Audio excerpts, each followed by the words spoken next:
All right, everybody, how you doing? It's Friday, April 7th. It's Good Friday. We're going to book in the week here with some more positive affirmations.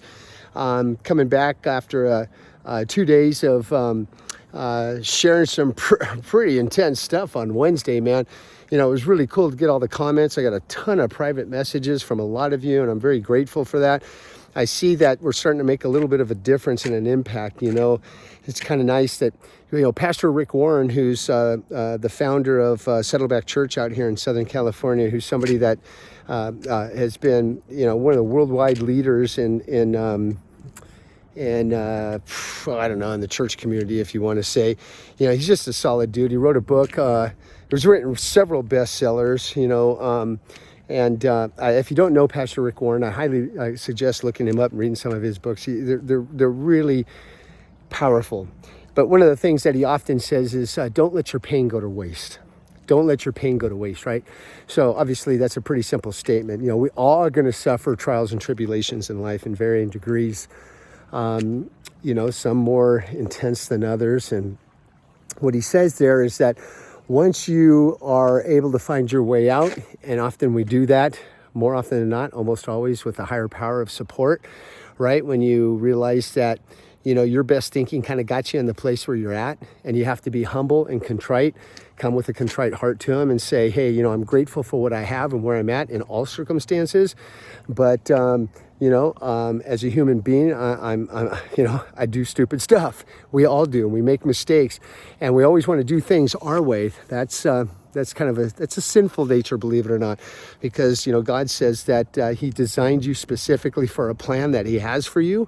And if you believe in a creator of the universe and a higher power of authority, and if that's the case, you cannot come to any other conclusion other than whatever plans you have for your life are nowhere near as good or powerful or as rewarding as the plan that he who created you has for your life. You just have to be willing to surrender your will and your thoughts and your actions over to care of that higher power of authority and know that he is directing your steps, and quit fighting. I had to struggle with this for so long. It's taken me 56 years, and I still don't quite have it all figured out. But it means every day, not doing anything. You can't just sit back and put your heel up on the, you know, tabletop and say, make stuff happen, God. You know, it just doesn't work that way. You have to suit up. I have to suit up and show up and get the stuff done that I can do for myself, and then just ask for prayer, through prayer and guidance for God to kind of shed light on the steps and the direction that he wants you to take to fulfill the reasons why you were created. And if you want to take it a step further, you know, everything about you has been perfectly, fearfully, and wonderfully made. And I know a lot of you don't feel that way. Maybe some of you are not in the best shape. Some of you have anxiety. Some of you are still struggling from depression. Some of you have self-doubt. And maybe you're not confident about your look, physically, mentally, spiritually, whatever it might be, your IQ, whatever it is you feel less than average about, you got to throw that stuff out the window. You know, that's nothing more than listening to, you know, the other side of the equation, planting self-doubt in your head, because that's exactly where, you know, God's adversary, the evil one, so to speak, wants you to be. He doesn't want you to live the life that God's planned out for you. He knows the only way to get at God is to get at you.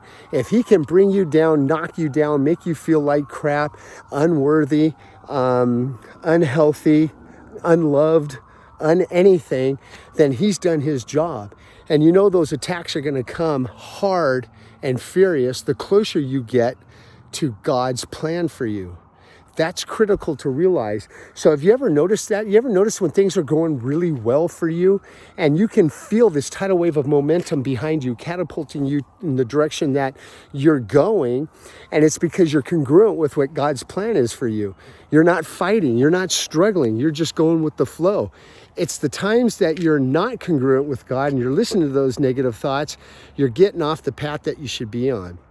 And that's when when you struggle in life, the first thing you should be asking yourself, I'm sorry, I'm not here to preach. I'm asking myself, that I ask myself is this the path that I'm supposed to be on? Is this the path that I want to be on, that I've directed my own steps to? Or is this the path that I have, been praying for and asking for direction and guidance on? Because if it's the steps that God's directing for me, I shouldn't be feeling that way. I shouldn't feel anxiety or depression or, self-doubt and lack of, right? So if you are feeling that, do yourself a favor. Sit down, do a gut check, call a timeout, whatever it is you have to do, and just get yourself centered. And if you've never prayed before, look, praying is really simple. I used to think when I was a kid, because I used to listen to Billy Graham, and he would quote scripture from some of the oldest Bibles, and the way that they used to speak back then with these and thous and thus, and that's not the case. I often find that the things that happen for me through prayer and releasing my power of faith to him to guide my steps is when I'm just talking to him like I'm talking to you. I'll tell you one thing. When I was, oh boy, I started getting into some things. When I was in the hospital, I had to get some help. I had to go through recovery, and not ashamed to admit it. It's not something I'm proud of. And I know some people that know me, friends, loved ones, they may not feel the same way because it's foreign to them. And I get that. It's like, that's like a taboo. Ken was hit with something that, most people don't get hit with, an addiction or whatever the case might be. And the bottom line is, they're afraid to be associated with that. And I get it. It's not, I'm not mad or upset and disappointed in anybody that thinks that way because, thank God they haven't had to go through it. But, when I sit down and I'm praying for help and direction, I was in the hospital one day and, I got off the track because I wasn't congruent with God. And so what happened is I went and talked to this lady. I was in lockdown for 30 days and I wasn't doing well. I wasn't doing well. And it was at lunchtime, and I'll never forget this. I went into her office. She was one of the counselors, and she was eating a sandwich. And I just kind of leaned over the desk, and I looked out the window. And she kind of looked at me, and she must have been thinking that I was going to do something silly or something. But I don't know. I was just looking out the window. And when I looked at her, she had put her sandwich down. Her eyes were as big as saucer plates. I mean, they were just dinner plate size eyeballs. And she goes, "Are you okay?" And I said, I realized I wasn't. And the first time in my life, I asked her, I said, I get a little choked up even thinking about it now, but I asked her, I said, do you have a chaplain or someone here that I can speak to? Because I think I need to get my head right. She immediately called up the chaplain. There was this young lady, I've forgotten her name. Gosh, she was just a wonderful woman. She took me downstairs. Now, she had to check me out of the floor because you can't leave this place. It was a rehab place. And the long story short is we went down to the first floor of the hospital, and they had a little chapel there. She sat down and she prayed with me. I'll never forget that it was around noon because lunchtime, my counselor was eating lunch. And when we were there, she was saying a prayer. And this is how you would pray. She just said, "Ken, I want you to repeat this with me. I want you to say, Jesus, I trust you. God, I trust you. And I pray that you surround my family with your angels and keep us safe and out of harm's way while you restore Ken's life." And amen. That was it. Jesus, I trust you. I pray that you surround him and his family with your angels and keep them safe out of harm's way while you restore their family and their health. And after about 20 minutes, she got up. I got to tell you something. I was sobbing and sweating so badly. It was like this massive cleansing I was going through, and I'd never experienced anything like it. She had her hand on the back of my head, and I just remember feeling so bad because I went into that room bone dry, and yet I was sweating so bad. I could feel the water on my sweat off the back of my neck dripping between her fingers. She did not remove her hand. She didn't complain one bit. She actually just got a better grip on me, and she was just praying with me. And she said, "Are you okay?" And I said, "Yeah, I'm just going to sit here for a minute." Well, when she left, I went over to the statue. There was a cross like there usually is in a chapel and in a little a church area there, and there was Jesus crucified on the cross. And I just went over there and I got on my knees, and when I was on my knees, his feet were at about eyeball level when I was on my knees, and I just grabbed a hold of his feet. And I don't know what compelled me to do this, but I kept repeating that prayer, repeating it, and I just closed my eyes. God, just surround my family with your angels and keep us safe out of harm's way while you restore our lives and our health. After a little while, I'd been there for a while, I realized, oh my gosh, I need to get back up to the fourth floor. So I went back up to the fourth floor of the hospital in Laguna Beach. And when I got in there, I walked out of the elevator and everybody looked at me, and my counselor was like, oh my God, she thought I had left. Apparently I had been away for a while. It was 5 o'clock. I've been praying on my knees for almost 5 hours.